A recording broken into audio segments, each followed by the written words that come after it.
Buen día. Hoy vamos a ver el seminario número 10 de Microbiología 1, patógenos fúngicos causantes de micosis oportunista. Los objetivos de la clase son conocer los principales agentes etiológicos causantes de micosis oportunistas, hongos levaduriformes y Pneumocystis jirovecii, reconocer la morfología de las células fúngicas de micosis oportunistas y los factores del hospedero que llevan al desarrollo de la micosis oportunistas, factores de patogenicidad y patogenia de las mismas. Bueno, ¿qué sería una micosis oportunista?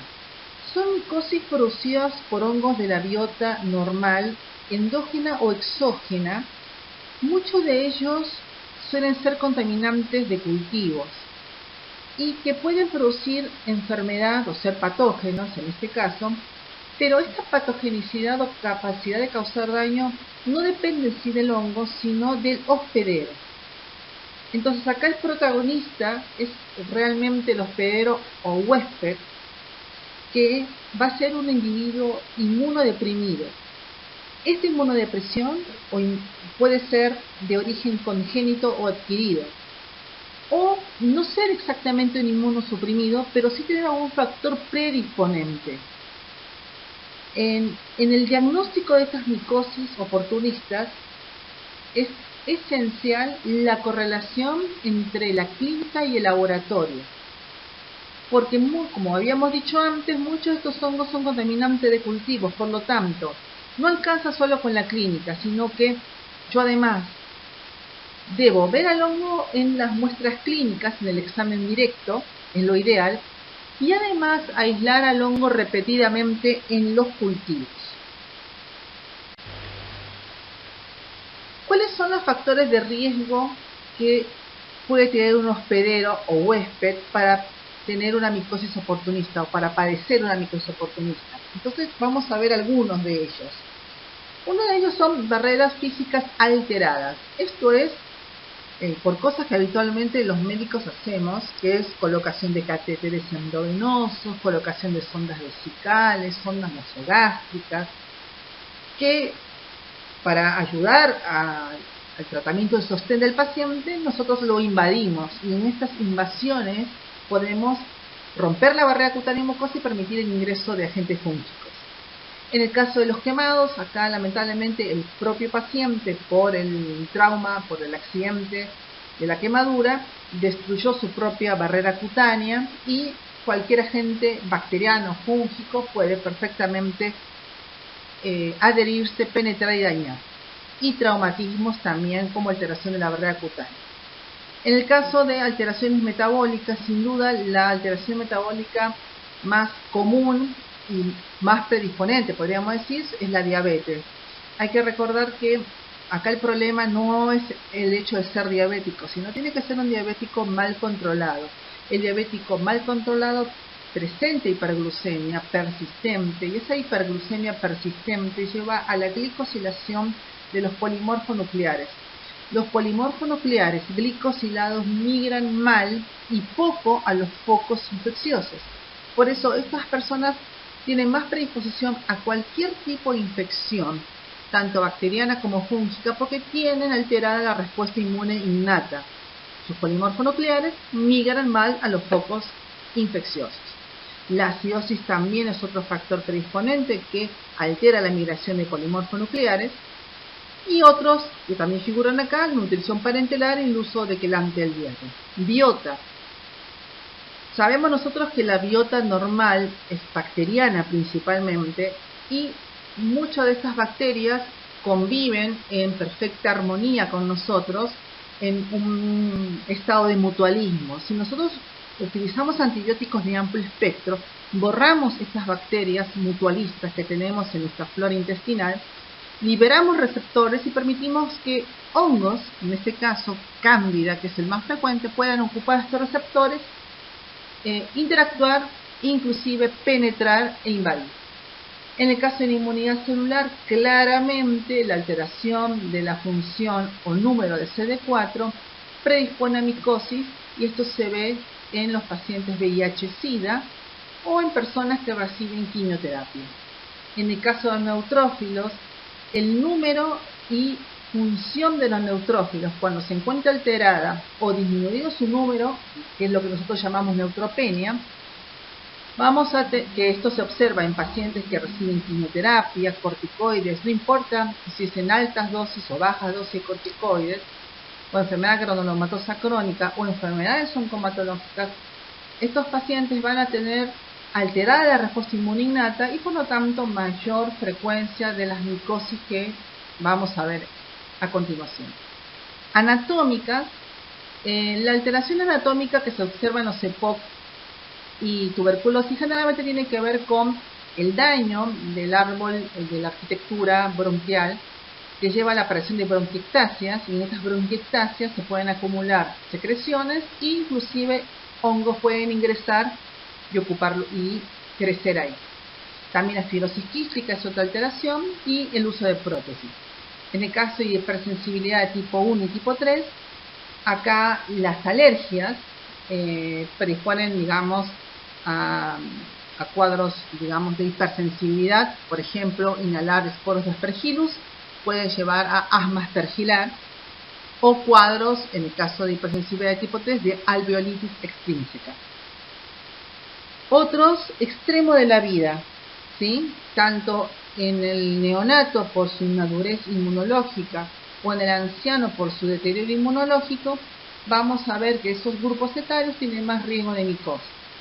En el caso de etilismo o alcoholismo, la alteración y el daño hepático por el uso del alcohol, que es un tóxico directo, lleva a la menor producción de proteína de fase aguda, a desnutrición, y esto también lleva a mayor riesgo de infecciones, inclusive infecciones fúngicas. Y en el caso de la indumentaria apretada favorece la maceración y la humedad, y esto predispone a alteraciones, a infecciones fúngicas también. Vamos a ver candidiasis invasora. Recordar, cándida es una levadura, es un hongo unicelular capaz de producir pseudomicelio o inclusive micelio verdadero. Entonces, cándida, ya lo vieron en micosis superficiales. Acá vamos a hablar de cándida pasando la barrera cutánea, ¿sí? O atravesando la barrera cutáneo mucosa. Acá cándida no se limita solamente a la epidermis o a la mucosa, sino que acá cándida logró atravesarla, entonces se vuelve invasora. ¿Y en qué casos va a ocurrir esto? Bueno, acá tenemos un gráfico que nos muestra epidemiológico, ¿no? De candidemias. Candidemia significa cándida en sangre, que esto se aísla en hemocultivos. Entre el año 2015 y 2016 de la red Buonet, acá en la Argentina, que muestra a cándida como cuarta causa de infección nosocomial. Es decir, otras causas de infección nosocomial generalmente suelen ser bacterias, pero la cuarta causa es un hongo y es cándida, con una mortalidad que va del 25 al 60%. ¿Qué significa esto? Que aislar cándida en sangre en un paciente en una terapia intensiva predice mortalidad de un 25 al 60%, o sea que es muy malo aislar cándida en sangre. Y los dos primeros lugares lo ocupan Candida albicans y Candida parapsilopsis. Vamos a recordar, que esto seguramente lo vieron en micosis superficiales, que Candida albicans es la cándida más abundante de las mucosas y Candida parapsilosis es la cándida más abundante de los epitelios. Por lo tanto, el origen de ambas cándidas va a ser tracto gastrointestinal, seguramente, en el caso de Candida albicans, y en el caso de Candida parapsilosis a partir de la piel. Y en el caso de a partir de la piel, generalmente por ruptura de la barrera cutánea. Es mucho menos frecuente las otras cándidas. ¿Saben? Por lo menos acá en la Argentina es mucho menos frecuente las otras cándidas. Para volver a recordar nuevamente cómo se hace la diferenciación entre las diversas especies, se hace por pruebas bioquímicas, ¿sí? Recordar que acá no es suficiente muchas veces la observación microscópica, porque vamos a ver levaduras, inclusive podemos llegar haber algún tipo de formación de clamidoconidios, pero para hacer la tipificación de las diferentes especies de Candida yo necesito sí o sí pruebas bioquímicas. Bien, entonces Candida albicans es parte de la biota endógena, es colonizante de las mucosas, sobre todo del tracto gastrointestinal, de la boca hasta el ano, vagina. Puede haber también en piel, pero en mucho menor cantidad, y cobra mucha importancia en los inmunodeprimidos. La infección por Candida albicans generalmente suele ser de origen endógeno, porque como dije antes, está en el tracto gastrointestinal. Como Cándida llega del tracto, como Cándida del tracto gastrointestinal se puede lograr invadir a otros lugares, o por ejemplo, una cirugía. Hay ruptura de la mucosa, por ejemplo, una peritonitis, una cirugía, hay volcado de la flora bacteriana y micótica peritoneo y podemos tener una peritonitis por Cándida perfectamente. O porque se altera, por alteración de la respuesta inmune, Cándida puede traslocar. Esto a partir de las mucosas. Esto sería una forma de adquirir infección por Cándida albicans. Ha disminuido su incidencia en los últimos años. ¿Por qué? Por el uso de profilaxis con fluconazol. Candida parapsilosis, en cambio, pertenece a un complejo de cándidas parapsilosis donde el grupo 1 corresponde a esta cándida. Candida parapsilosis, ¿dónde está en realidad? El complejo Candida parapsilosis predomina principalmente en piel y superficies mucosas. Y aunque la infección puede ser endógena, también puede tener origen exógeno. Y acá claramente está asociado a la colocación de catéteres o dispositivos implantables, donde las manos del personal de la salud no están correctamente, no cumplen las medidas de bioseguridad pertinentes. El catéter se contamina con Candida parapsilosis, que puede ser del mismo paciente o de las manos del personal de la salud que también tiene Candida parapsilosis. Candida parapsilosis tiene un factor de patogenicidad muy importante, que es la producción de biofilm. Recuerden que el biofilm es un exopolisacárido que tiene capacidad de adherirse a los plásticos, y al adherirse al plástico el catéter, podríamos decir, se infecta. Entonces estamos hablando de infecciones relacionadas a catéteres. Es de alta prevalencia en Latinoamérica.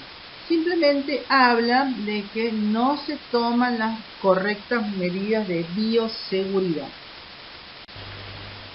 Mientras tanto, en el caso de Candida glabrata, que corresponde a un complejo Candida glabrata, nivariensis y bracariensis, esa cándida predomina en el tracto genitourinario y respiratorio. A diferencia de Latinoamérica, donde tenemos a Candida albicans y Candida parapsilosis en primer y segundo lugar, acá tenemos Candida glabrata en segundo lugar. ¿Por qué? Porque ellos cumplen con las medidas de bioseguridad. Ellos prácticamente tienen muy poca cándida asociada a infecciones por catéteres, o sea, tienen muy poca Candida parapsilosis, pero sí tienen Candida glabrata, donde el origen de esta Candida glabrata es el tracto genitourinario y respiratorio. Y los factores de riesgo tienen que ver con sus poblaciones de edad avanzada, de 65 años, con antibióticos de amplio espectro, oncológicos, o sea, habla en realidad de poblaciones envejecidas que terminan en terapia intensiva, que ya usan fluconazol, por eso tienen menos Candida albicans, pero se predispone digamos, a infecciones por cándidas que pueden llegar a resistir el fluconazol, como Candida glabrata. Candida tropicalis tiene alta incidencia en Latinoamérica también. Fíjense que acá los factores de riesgo son enfermedades oncohematológicas, mucositis y neutropenia, donde se observa un 60-80% de colonización. En el caso de mucositis, la mucositis es un efecto adverso de la quimioterapia, donde hay inflamación de toda la mucosa del tracto gastrointestinal, de la boca hasta el ano. Obviamente, esta inflamación de la mucosa gastrointestinal de la boca hasta el ano lleva a alteración de la barrera normal de la mucosa y fácilmente Cándida puede traslocar. En este caso, el que trasloca con mucha facilidad es Cándida tropicalis. Y Candida krusei, su prevalencia es de 2 a 4%. Acá los factores predisponentes claramente es el uso de fluconazol y antibióticos. Recuerden que Candida krusei es resistente en forma intrínseca al fluconazol. Por lo tanto, el uso de fluconazol profiláctico selecciona Candida krusei. Candida auris es la nueva cándida que está descrita desde el año 2009. Acá la diferencia es que es multiresistente, eso es lo que asusta un poco. Tiene alta mortalidad y tiende a producir brotes intrahospitalarios y puede llegar a formar biofilm. Acá claramente es el personal de salud el que puede transmitir la micosis. Bien, cuando hablamos de candidiasis invasoras, nosotros la podemos dividir en candidiasis invasora focal o diseminada. La focal en realidad tiene que ver con donde Cándida se va a localizar. Generalmente hablamos de un solo órgano. Entonces, cuando la candidiasis afecta el tracto urinario, o sea, hay una bola fúngica en la vejiga, hablamos de candidiasis del tracto urinario. Si, por ejemplo, hay peritonitis, como ya les habíamos dicho antes, por ruptura de una víscera hueca, con volcado de la flora intestinal a peritoneo, se puede producir una peritonitis con infección intraabdominal y se dio antibiótico de amplio espectro. Las bacterias pueden morir, pero Cándida no. Endoftalmitis generalmente suele ser por diseminación por sangre de Cándida, y esta diseminación por sangre de Cándida, esta Cándida impactar como un émbolo infeccioso en el ojo. Neumonía, empiema, mediastinitis generalmente también están asociados a cirugías. Infecciones osteoarticulares también puede ser por émbolos fúngicos, meningitis, pueden ser por cirugías cerebrales, y endocarditis son observados, por ejemplo, en bebés prematuros, en endocarditis fúngicas, en el contexto de internación de estos prematuros en las terapias neonatales. Diseminada en realidad tiene que ver con que Cándida está en más de un órgano. Entonces, candidemia se refiere a Cándida en sangre. Candidiasis diseminada aguda afecta muchos órganos, y la candidiasis diseminada crónica o hepatoesplénica generalmente la podemos observar en pacientes que están neutropénicos. Por ejemplo, recibe un trasplante de médula ósea, los tenemos que poner neutropenia. En esa neutropenia hay diseminación de Cándida por sangre que pasa prácticamente desapercibido. Cándida sobrevive, se va a localizar, por ejemplo, en el hígado o en el vaso. Cuando el paciente recupera neutrófilos porque empieza a recibir factores estimulantes de colonias, estos neutrófilos van a donde se encuentra Cándida, generalmente va a ser hígado y vaso, y se forman focos o abscesos en esos lugares.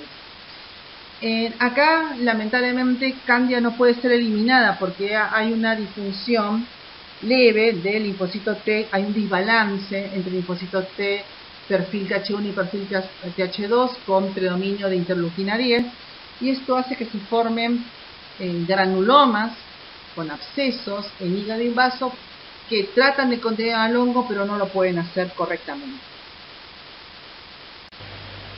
Entonces acá tenemos algunas fotitos donde encontramos lesiones cutáneas. Fíjense que no hay pus.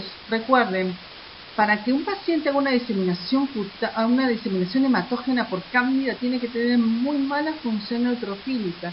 Y esto lo vemos en pacientes que están recibiendo quimioterapia. Entonces acá tenemos que este es un émbolo séptico donde Cándida se localiza aquí. Obviamente el diagnóstico se obtuvo por biopsia la lesión.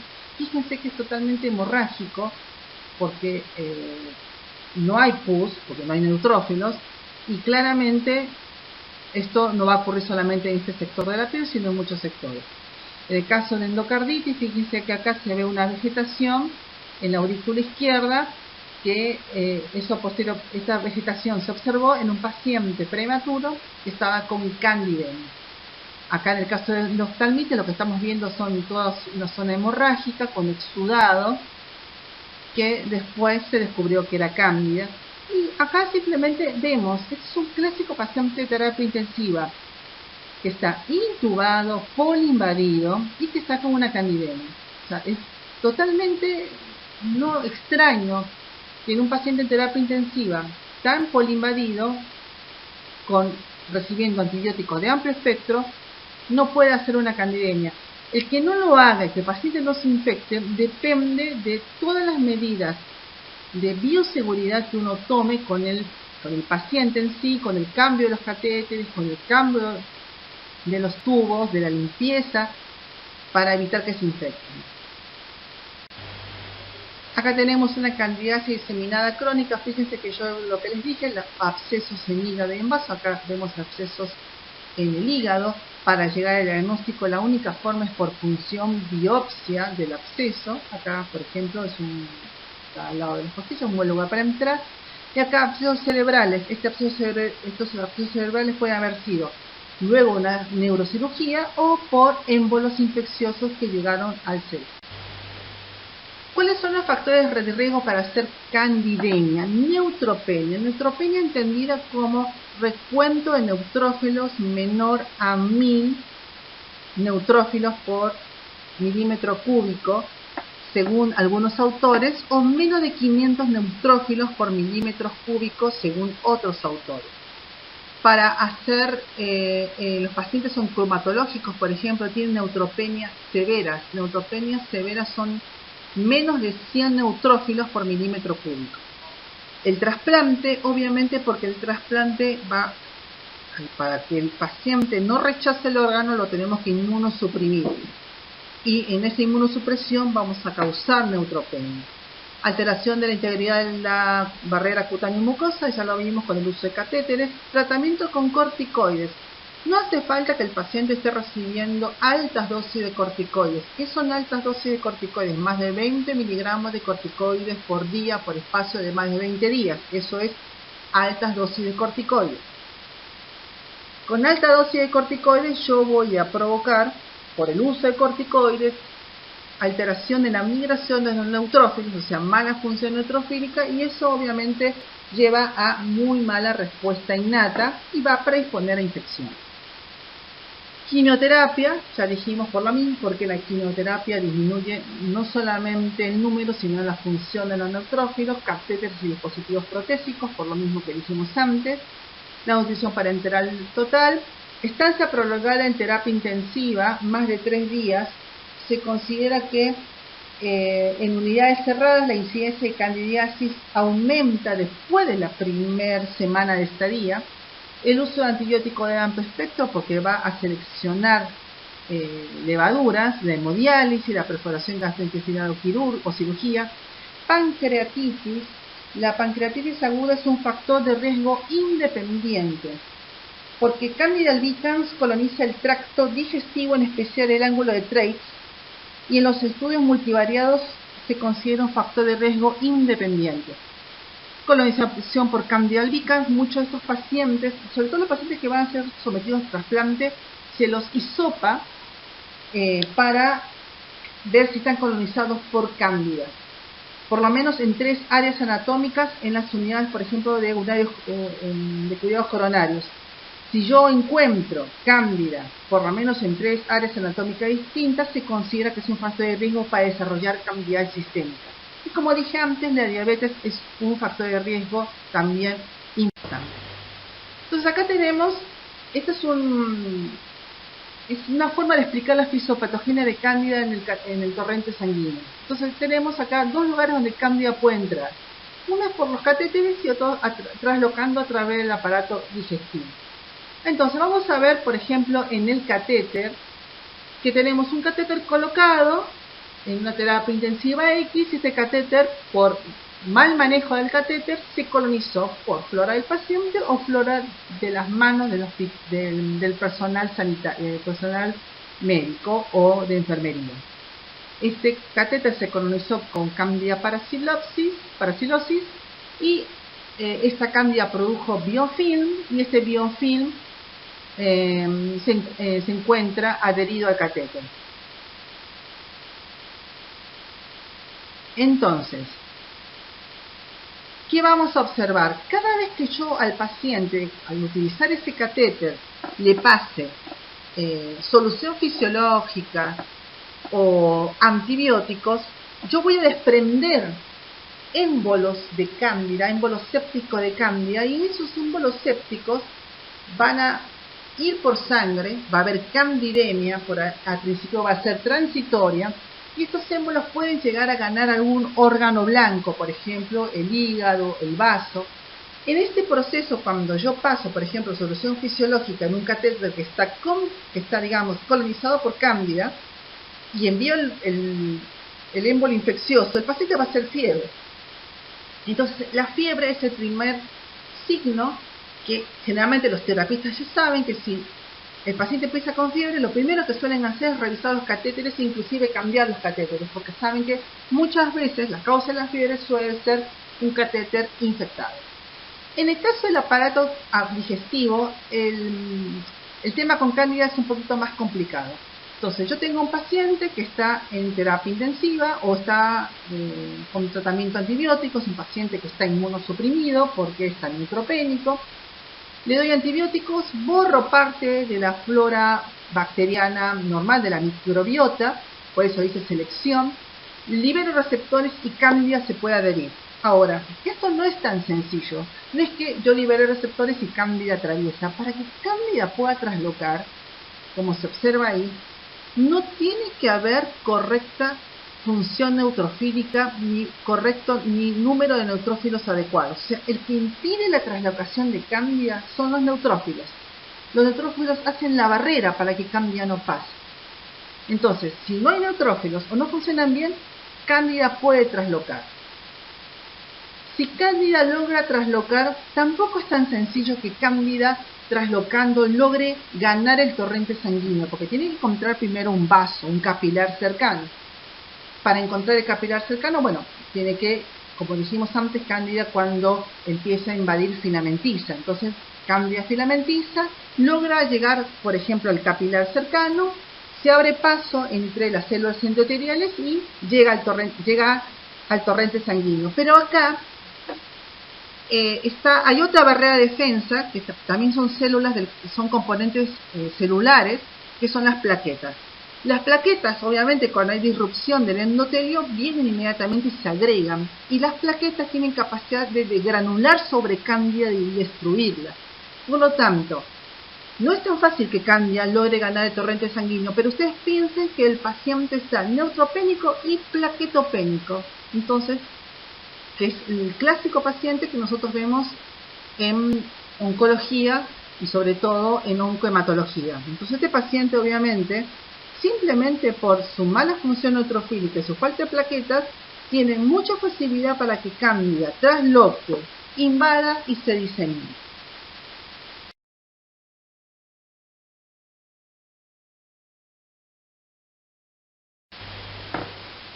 ¿Cuáles son los factores de virulencia de cándida? La morfogénesis. Cándida tiene capacidad de transformarse de levadura a pseudohifa, inclusive hifa verdadera. Recuerden que en condiciones normales, en la boca, en las mucosas, en la piel, cándida está como una levadura, como un hongo unicelular. Cuando cándida puede adherirse, empieza a filamentizar, y cuando filamentiza es cuando invade. Entonces, cándida, ¿cómo se adhiere? Por medio de adhesinas, ¿sí? Que suelen ser mananoproteínas, y estas mananoproteínas de cándida permiten la adherencia a colágeno, elastina, y a partir de ahí puede filamentizar y invadir. Por ejemplo, muchas mananoproteínas de cándida se pueden adherir a los plásticos. Cuando cándida se adhirió, quiere empezar a filamentizar ¿Y para qué filamentiza? Para empezar a crecer. ¿Y cómo crece? Absorbiendo nutrientes de afuera. ¿Cómo logra absorber nutrientes de afuera? Primero tiene que eliminar enzimas al exterior, degradar lo que está afuera y absorberlo. Recuerden que no son cosas absorbentes. Entonces, para esta función, Cándida elimina al exterior enzimas. Estas enzimas son aspartil proteinasas o SAPs. ¿Cuáles son las características de estas aspartil proteinasas? En el caso de las SAP2, predominan estas SAP2 en levaduras, SAP4, 5 y 6 en pseudohifas. Acá lo importante es recordar que las SAP2 funcionan muy bien a pHs ácidos, mientras que las SAP4, 5 y 6 a pHs neutros. ¿Qué hacen estas SAPs? Degradan tejidos y tienen, como pueden actuar a pH ácido o pH neutro, actuar en diferentes nichos ecológicos. También producen fosfolipasas y lipasas. Algunas cándidas, como dijimos antes, la paraxidosis producen biofilm. Recordad que este biofilm o exopolisacárido permite la adherencia a plásticos. El switching fenotípico se refiere a esta capacidad de transformarse de levadura, pseudohifa, hifa, y las mananoproteínas y mananos de cándida deprimen la respuesta inmune. Recuerden, estos factores de virulencia son todos muy interesantes, muy lindos, pero no se expresan nunca en un individuo inmunocompetente, porque rápidamente, si cándida se adhiere, cándida es removida. Acá han fallado los mecanismos básicos para evitar que cándida se adhiera y filamentice. Entonces, cándida puede expresar todo esto que ven acá solamente en condiciones de inmunosupresión. Entonces vemos acá biopelícula de cándida. Acá, ¿cuál fue el factor predisponente? Darle un catéter. Cándida se adhiere al catéter, forma microcolonias y empieza a filamentizar. Y estos pseudofilamentos y filamentos se van a recubrir de este exopolisacárido que es prácticamente glucosa, manosa y galactosa. Se forman canales. En estos canales se alimenta todo este grupo de cándidas, pero las que se encuentran más cerca del catéter, o sea, los que están adheridas al plástico, tienen un metabolismo más lento. Entonces, los antifúngicos, por ejemplo, los azólicos no pasan el exopolisacárido, pero algunos antifúngicos pueden llegar a pasar, por ejemplo, la anfotericina B. Pero como el metabolismo de las cándidas adheridas al plástico está enlentecido, la acción no es muy buena, porque recuerden que la mayoría de antifúngicos actúan en células en división. Acá, como tiene metabolismo más lento, se están dividiendo menos. En cambio, las que están más arriba se dividen mucho más activamente. Entonces, por eso no se puede, podríamos decir, curar un catéter con antifúngicos. Hay que sacar el catéter. Bueno, ¿qué hace la respuesta inmune?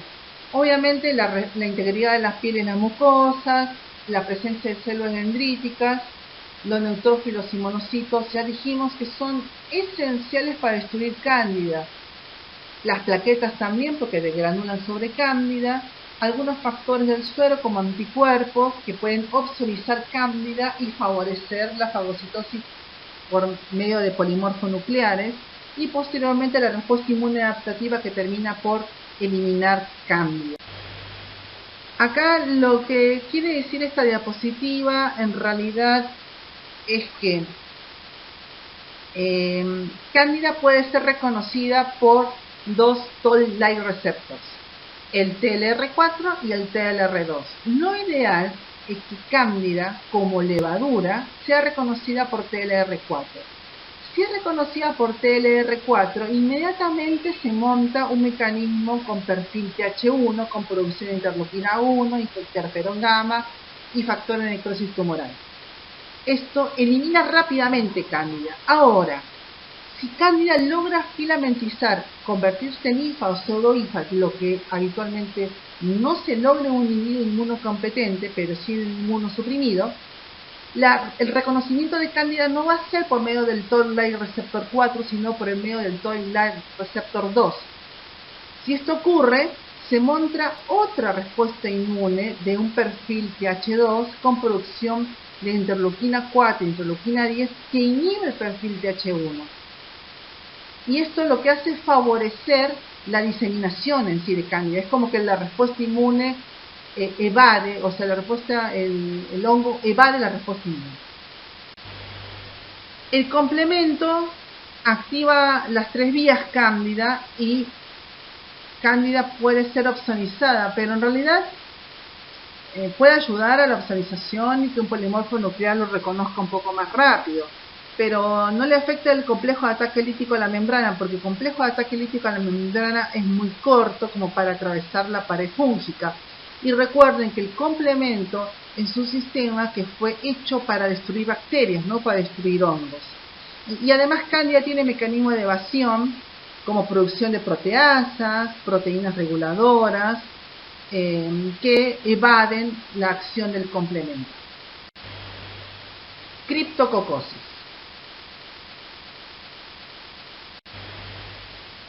Cryptococcus neoformans es un hongo levaduriforme de la biota exógena.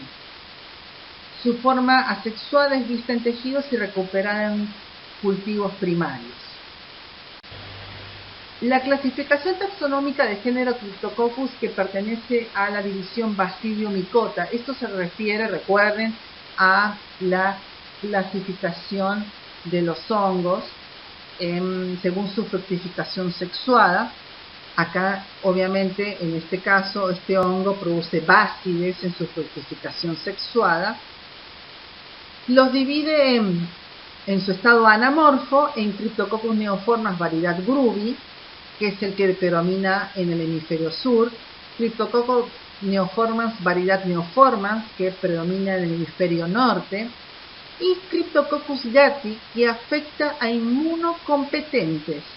Bien, los dos primeros afectan inmunodeprimidos, los dos neoformans, pero Cryptococcus gattii afecta a inmunocompetentes. ¿Dónde vive Cryptococcus neoformans? Es ubicuo, está en todos lados, ¿sí? No es, o sea, ¿qué quiere decir? Que es cosmopolita, ¿bien? O sea, cosmopolita. No es una micosis sistémica endémica, cuidado, no se confundan. Produce infecciones humanas en todo el planeta y la mayoría de criptococosis se observan en pacientes con VIH, SIDA o receptores de trasplantes, sobre todo de órganos sólidos. Por lo tanto, el principal factor predisponente para una criptococosis es alteración de la respuesta inmune celular.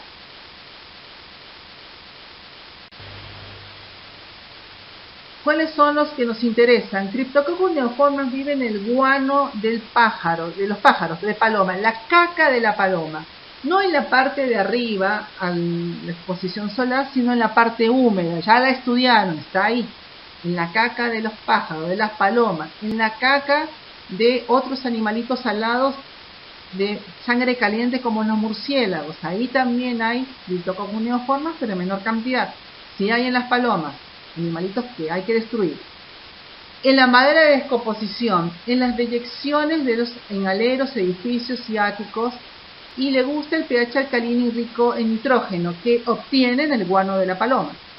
Y afecta a inmunocomprometidos. Hay dos, Cryptococcus neoformans variedad Grubi, ya dijimos, sobre todo cono sur de América, y Cryptococcus neoformans variedad Neoformans en hemisferio norte. Cryptococcus gattii, en cambio, predomina en áreas tropicales y subtropicales, en huecos de árboles, sobre todo árboles del género de los eucaliptos calmandulensis, y afectan inmunocompetentes. ¿Cuáles son los grupos de riesgo? Fíjense que hay 3 que están en la cabeza, nunca se olviden. Paciente con infección por VIH, conocido o desconocido, paciente VIH positivo con cefalea y fiebre, por favor descartar meningitis por Cryptococcus. Uso de corticoides, no hace falta altas dosis de corticoides, simplemente con bajas dosis de corticoides los pacientes pueden hacer meningitis a Cryptococcus. Y trasplantados de órganos sólidos. porque la inmunosupresión no es muy intensa en el trasplantado de órganos sólidos, pero esta inmunosupresión está basada en alterar la respuesta inmune celular para que no rechace el órgano. Por eso estos pacientes con trasplante de órgano sólido tienen riesgo de hacer meningitis por Cryptococcus neoformans. Y después están los otros, diabéticos, los pacientes con linfoma, con sarcoidosis, con cirrosis, inclusive embarazadas. Recordar que en el último trimestre de embarazo hay inmunosupresión para tolerar el feto. Y en esta inmunosupresión, que es celular, puede haber criptococosis. Está descrito. Bien, ¿cuáles son los factores de virulencia de Cryptococcus neoformans? El tamaño. El esporo mide 1 a 2 micrómetros, no 2 metros. Micrómetros, suficientes para ser inhalados y que lleguen perfectamente al alveolo pulmonar. Entonces, esta micosis se obtiene por inhalar esporos de 1 a 2 micrones de diámetro. La otra cosa que hace que el hongo esté contento dentro nuestro es que crece muy bien a 37 grados, nuestra temperatura. Es un hongo que además produce manitol.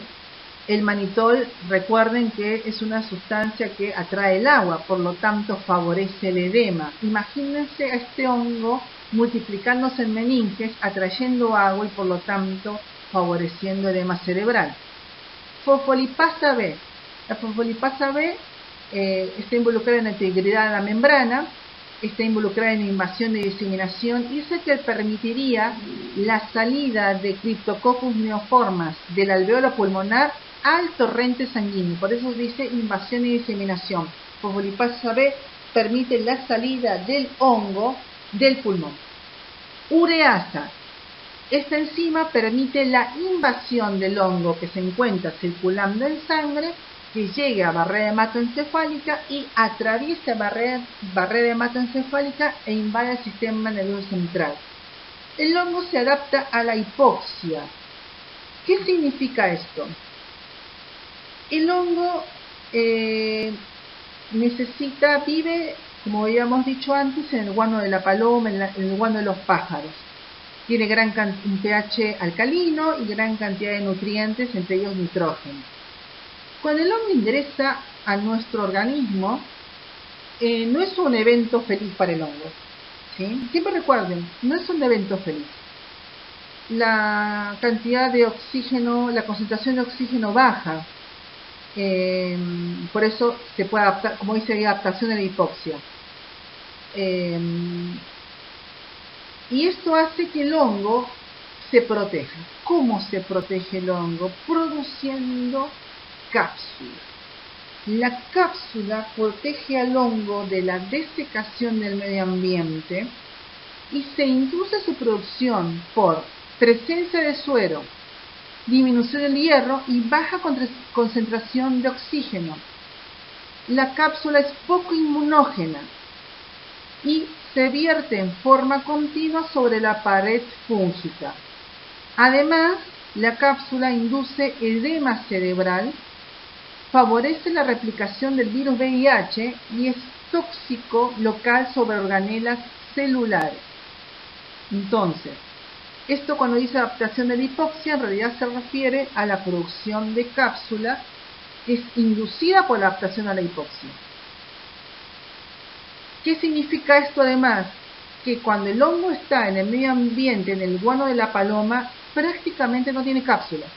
Cuando ingresa a nosotros, como una medida adaptativa y para protegerse, produce cápsula. Entonces nosotros vamos a ver al hongo capsulado en las muestras clínicas. Bueno, el hongo capta hierro porque tiene sideróforos y produce y tiene melanina que lo protege de los rayos ultravioleta. La cápsula es el principal factor de patogenicidad de Cryptococcus neoformans, como dice ahí, está formado un 88% de glucuronoxilomanano y un 10% de galactosilomanano. Y esta cápsula inhibe la linfoproliferación, inhibe la fagocitosis, inhibe la migración leucocitaria e inhibe la producción de citoquinas proinflamatorias. Es inhibitoria de todo. no induce producción de anticuerpos. Ustedes nunca van a pedir búsqueda de anticuerpos contra la cápsula de Cryptococcus neoformans, como sí se pide para diagnóstico en el caso de neumococo, de infecciones por neumococo. La cápsula de neumococo sí estimula la producción de anticuerpos, pero esta cápsula, la de este hongo, no. Para hacer diagnóstico de esta micosis, generalmente nosotros solicitamos búsqueda de antígeno capsular en suero, en líquido cefalorraquídeo y en orina. La otra cosa que también hace esta cápsula es deplecionar el complemento. Y como toda cápsula, lo ayuda a evadir la respuesta del complemento y diseminarse por el torrente sanguíneo. ¿Cómo es la patogenia? Las levaduras de menos de 2 micrones de diámetro o baciliosporos de 2 micrones de diámetro ingresan por vía inhalatoria. El hecho de tener CD4 bajos aumenta el riesgo. Si no hay respuesta inmune celular que controle la diseminación del hongo, el hongo se multiplica porque no encuentra a nadie que lo detenga, sale del pulmón, va por sangre y pasa a barrera hematoencefálica.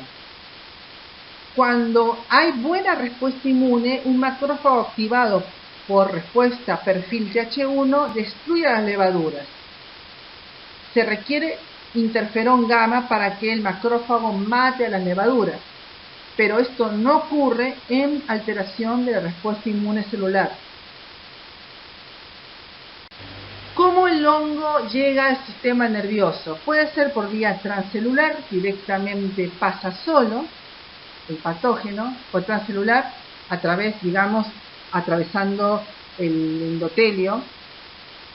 Puede ser paracelular pasando entre células o por medio de un mecanismo de caballito de Troya, donde la levadura está dentro del macrófago, el macrófago no la puede destruir, dijimos que necesita una interferón gamma para destruirlo y el que se lo va a proporcionar es el linfocito TCD4, pero si no hay linfocito TCD4 porque el paciente tiene una mala respuesta inmune celular, el macrófago solamente puede endocitar las levaduras y transportarlas y nada más, y acá el macrófago con la levadura viva en su interior pasa a través de las células y ingresa a líquido cefalorraquídeo, al sistema nervioso central.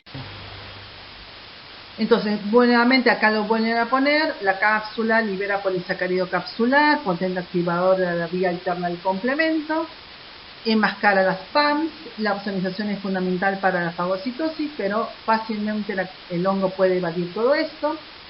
Y la morfología, formación de levaduras gigantes, eso le ayuda al hongo a evadir la respuesta inmune y evadir la fagocitosis.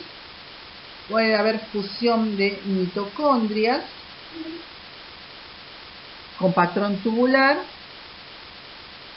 que también favorece al hongo para evadir la respuesta inmune y puede sobrevivir dentro de los macrófagos alveolares. Manifestaciones clínicas. La manifestación clínica más frecuente es la meningitis. La mayoría de los pacientes con meningitis tienen además compromiso pulmonar. Generalmente no consultan por el compromiso pulmonar, aunque acá se ve una tomografía con una terrible neumonía. La mayoría de pacientes tiene alterada la placa radiográfica, podríamos decir, pero la manifestación clínica es la meningitis. Y un pequeño porcentaje, en 3 a 5%, hacen criptococomas. Estos criptococomas se suelen observar en pacientes que están en recuperación de su respuesta inmune celular, donde el hongo queda en el sistema nervioso y el linfocito TCD4 trata de eliminar al hongo, pero forma granulomas en el sistema nervioso central. Estos granulomas actúan como zonas de foco que pueden llevar a la aparición de convulsiones. Muchos de estos criptococomas, cuando se hace una punción cerebral para hacer el diagnóstico de certeza, porque yo para decirte que es un criptococoma tengo que haberle hecho una punción biopsia a esa lesión, se van a ver las levaduras capsuladas obviamente, pero cuando se manda a cultivo no crecen porque esas levaduras ya están muertas. Este paciente está recuperando respuesta inmune, pero tiene una recuperación de la respuesta inmune no del todo eficiente. Neumocistosis. La neumocistosis es causada por un hongo denominado Pneumocystis jirovecii, que es un hongo particular porque no es ni levadura ni es micelio. Tiene inclusive formas que recuerdan más a los parásitos como quiste, prequiste y trofozoito, pero claramente pertenecen al grupo, al reino fungi, y esto es por todos los métodos de biología molecular que han demostrado que este hongo realmente es un hongo. El reservorio es humano con gran cantidad de portadores asintomáticos. La mayoría de personas, o sea, la mayoría de nosotros nos colonizamos con este hongo en los primeros 5 años de vida y nuestra respuesta inmune inmediatamente lo controla. Podemos tener colonización transitoria, asintomática, y pasarlo de persona a persona. Solamente las personas con severa inmunosupresión celular pueden hacer un cuadro denominado neumonía por neumocistis, y esta neumonía por neumocistis llevarlo a la muerte. El contagio es interhumano por vía respiratoria, y un detalle muy importante, este hongo no se cultiva. Por lo tanto, en el diagnóstico es esencial la observación del hongo. ¿Cómo se observa este hongo? Se observa por diversas técnicas de laboratorio, en este caso, con tinción de calcoflúor, donde yo voy a ver al hongo fluorescente en su forma de trofozoito de quiste, o por tinción de gienza, donde yo observo por ahí, como se ve en la figura, un quiste que tiene en su interior 8 trofozoitos, o trofozoitos del hongo que tienen forma de balón desinflado, en tinción de Grocott, que es la tinción que tiñe las paredes de los hongos, o azul de toluidina. ¿Cuáles son los factores de riesgo para hacer una neumocistosis? La desnutrición calórico-proteica, pero sobre todo la proteica, que lleva a alteración de la respuesta inmune celular. Antiguamente, los niños de orfanatos que no eran alimentados morían en sus primeros años de vida por neumonía, que eran por Pneumocystis jirovecii, porque no tenían alimentación proteica y desnutridos hacían neumonías graves y fallecían. En este grupo de gente se veía, pero a partir del año 1981-82 empezaron a aparecer casos de neumonía por este hongo en jóvenes. Muchos de ellos tenían relaciones con hombres, y ahí se descubrió lo que ahora llamamos la epidemia de VIH, donde este virus, el virus del VIH, altera el número de los linfocitos TCD4, y este déficit de linfocitos TCD4 lleva al padecimiento de esta micosis. También los trasplantados de órganos sólidos y trasplantados de células hematopoyéticas pueden tener neumonía por neumocistis, pero generalmente esta neumonía por neumocistis en estos dos grupos de pacientes se observa en los primeros 6 meses post-trasplante por la intensa inmunosupresión que sufren, y generalmente son neumonías muy graves, mucho más graves de lo que se ven en la población VIH, que son en general de evolución subaguda. Igual llevan a la muerte, pero en los pacientes en los trasplantados, de evoluciones en pocos días. El uso de corticoides también predispone a neumonías por Pneumocystis jirovecii, y el uso de quimioterapia con biológicos. Los biológicos son sustancias que lo que hacen es actuar sobre un órgano blanco específico para evitar los trastornos de las quimioterapias extensas. El rituximab, por ejemplo, es inhibidor del CD20. ¿Qué es el CD20? Es el receptor más importante de los linfocitos B. Por lo tanto, el rituximab depresiona linfocitos B. Y los anti-TNF son biológicos que alteran al TNF-alfa. la vía de contagio. Estos hongos se adquieren por vía inhalatoria, como dijimos antes, de persona a persona. La colonización generalmente ocurre entre los 4 años de vida y ni siquiera te enterás. El 69% de los pacientes VIH se colonizan. Entonces muchas veces nunca uno se sabe si habla de reactivación o reinfección. Está descrita transmisión nosocomial y hay brotes en pacientes trasplantados, sobre todo trasplantados. Bueno, acá hay un trabajo del Clinical Infectious Disease que habla de la distribución y cuantificación de Pneumocystis jirovecii en el aire de pacientes con hemocystosis. Fueron casos de pacientes trasplantados renales donde se midió Pneumocystis jirovecii en el aire y se demostró que la carga fúngica disminuía con la distancia de los pacientes afectados. Entonces, cuanto más lejos esté del paciente con hemocistosis, lo cual indica que se eliminaba por vía respiratoria, había menor cantidad de hongos, o sea, tuvieron más riesgo y se colonizaron e infectaron las personas que estaban cerca de los pacientes que tenían la neumonía. A pesar de que es un hongo, tiene unas diferencias en su pared fúngica que lo hacen, y en su membrana plasmática, que lo hacen particular. Tiene un componente fibrilar con quitina, tiene componentes amorfos, porque tiene beta-1, 3-glucanos. Recordar que como tiene beta-1, 3-glucanos, es sensible a la acción de la sequinocandina, pero además tiene lo que se llama la glicoproteína mayor de superficie o GPA. Esta glicoproteína mayor de superficie es diferente entre los diferentes hospederos y es lo que hace que este hongo en particular sea específico de especies. Es decir, Pneumocystis jirovecii solo afecta a humanos.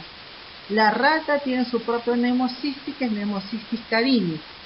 El conejo tiene su propio Pneumocystis y así sucesivamente. Esta glicoproteína mayor de superficie es la que está involucrada en el ataque a la célula huésped. La otra cosa importante, y no se tienen que olvidar, es que en la membrana plasmática de este hongo no hay ergosterol. Por lo tanto, no tiene acción ningún antifúngico que inhiba la síntesis de ergosterol sobre este hongo, porque carece de ergosterol y en cambio tiene colesterol, bastante más parecido a las membranas plasmáticas de los animales. La otra característica de este hongo es que además es sensible a la acción de trimetroprima sulfametoxazol, por lo tanto el tratamiento de Pneumocystis jirovecii se hace con derivados de la trimetroprima sulfametoxazol, el clásico Bactrim forte. Acá tenemos las formas que adopta Pneumocystis jirovecii. Adopta formas de trofozoito. Este trofozoito se transforma en prequiste, posteriormente en quiste hay mitosis y meiosis, y al romperse el quiste se liberan los trofozoitos que se dividen por mitosis. Lo que sabemos es que tanto como trofozoitos, los trofozoitos se adhieren a la célula alveolar de tipo 1, que es el nemonocito tipo 1, donde van a ejercer el daño. Patogenia de la neumocistosis. Bien, acá lo que se observa es al trofozoito o la forma trófica del hongo que se adhiere al nemonocito tipo 1 sin fusionar membrana. La unión del trofozoito se favorece por la presencia de fibronectina, vitronectina y colectina. El trofozoito, al unirse al nemonocito tipo 1, lo que hace es alterar la función del nemonocito tipo 1, y lo que hay que recordar es que el nemonocito tipo 1 se encarga de la hematosis. Entonces, el trofozoito, como dice ahí, se adhiere a través de la fibronectina del nemonocito tipo 1, daña el nemonocito tipo 1 porque empieza a multiplicarse. Recuerden que no hay nadie que lo pueda controlar porque el macrófago no está funcionando o no existe. El hongo se multiplica, se invade el intersticio, daña el intersticio y altera la hematosis. Hay acúmulo de neutrófilos y eosinófilos en la zona también, pero no pueden controlar al hongo. También el trofozoito altera la función del neumonocito tipo 2. El neumonocito tipo 2, recuerden que es el productor del surfractante. El surfractante tiene dos componentes, un componente proteico y un componente lipídico. El neumonocito tipo 2 sigue produciendo surfractante, pero con poco contenido, con poco componente lipídico. Entonces, este surfractante no se distiende. Como no se distiende, rápidamente se va a observar colapso de alveolos. Entonces, es toda una sumatoria donde el macrófago no puede fagocitar al Pneumocystis jirovecii porque no está activado por el linfocito TCD4 porque hay alteración de la respuesta inmune celular. Pneumocystis como trofozoito se multiplica activamente dañando la función del neumonocito tipo 1 a nivel local y posteriormente lo va haciendo de alveolo en alveolo. Se empieza a dañar intersticio, se acumulan eosinófilos y neutrófilos en el alveolo pulmonar. El neumonocito tipo 2 produce un surfractante de mala calidad, se empiezan a colapsar alveolos y todo eso lleva a la insuficiencia respiratoria. En esta diapositiva vamos a observar la actividad de los macrófagos. En condiciones normales, el hongo como trofozoito va a exponer su glicoproteína mayor de superficie, la GPA. Esa va a ser reconocida por receptores de manosa del macrófago, inmediatamente el hongo va a ser fagocitado y destruido. Pero el hongo puede enmascarar su glicoproteína mayor de superficie y puede adherirse a él ditronectina y fibronectina. Si ocurre eso, el hongo va a ser reconocido por receptores beta-glucanos y estos receptores beta-glucanos van a activar otros mecanismos que van a llevar a la producción de TNF-alfa y de interleuquina 6 y otras citoquinas inflamatorias. Este es el camino que habitualmente el hongo toma cuando el macrófago no está trabajando bien. Y esto es lo que explicaría la aparición de exudado inflamatorio a predominio de eosinófilos y neutrófilos en el alveolo pulmonar. Por lo tanto, el déficit de linfocitos TCD4 y la alteración de la función del número de macrófagos con disminución de la producción de TNF-alfa e interferón lleva a la fácil multiplicación de las formas tróficas que están adheridas al neumonocito tipo 1 con agregación de trofozoitos y modulación de la respuesta de los pocos macrófagos que quedan.